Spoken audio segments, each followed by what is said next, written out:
Hello, তোমরা কি ভাবছো কোথায় যাচ্ছি? চলো দেখা যাক।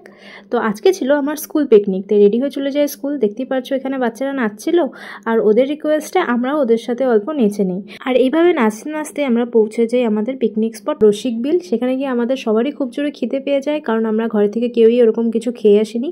তো সামনে দেখে একটা ঝালমুড়ির দোকান ছিল, সেখানে গিয়ে আমরা ফার্স্টে ঝালমুড়ি খেয়ে নিই। টিকিট কাউন্টার এখনো খোলেইনি, খুলবে 10টার দিকে, আর আমরা 10টার অনেক আগেই সেখানে পৌঁছে যাই। তাই আমরা ডিসাইড করি বাচ্চাদের আগে ব্রেকফাস্ট করাবো, আর তারপরে আমরা ভেতরে ঢুকবো। ব্রেকফাস্টে ছিল boiled egg, bread, jam, orange. ফার্স্টে আমরা সব বাচ্চাদের মধ্যে সব দিয়ে দিই, তারপরে আমরা টিচার্সরা মিলেও খেতে বসে পড়ি ওদের সাথে। এটা ছিল ফেব্রুয়ারি মাস, না ঠান্ডা বেশি ছিল না গরম বেশি ছিল।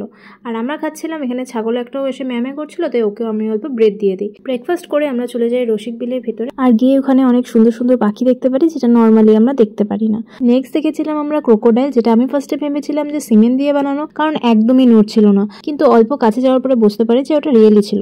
নেক্সট আমরা দেখি পিকক, যেটা এতটা কপাল ভালো ছিল যে পুরো পাখা মেলাও আমরা দেখতে পেয়েছিলাম, কিন্তু সেটা দেখার চক্করে আমি ভিডিও করতে ভুলে গেছি।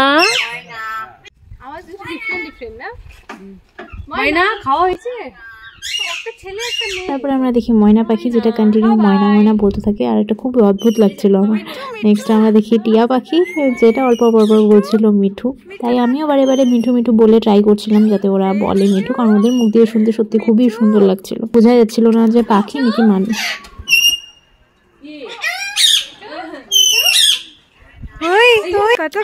নেক্সট আমরা অনেক বড় একটা সাপ দেখি, যেটা অনেকই মোটা ছিল, আর এটাও আমি বিশ্বাস করতে পারছিলাম যে আসল ছিল। আর আরেকটা তো একদম মাথা উঁচু করে ফসফস করছিল।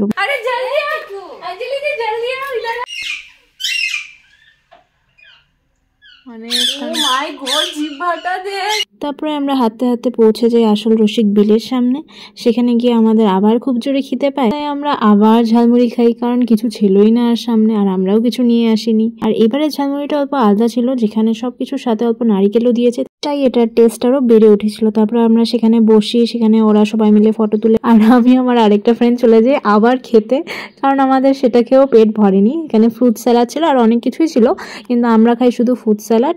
আমি নিয়েছিলাম কামরাঙ্গার, আর ও নিয়েছিল পেয়ারার।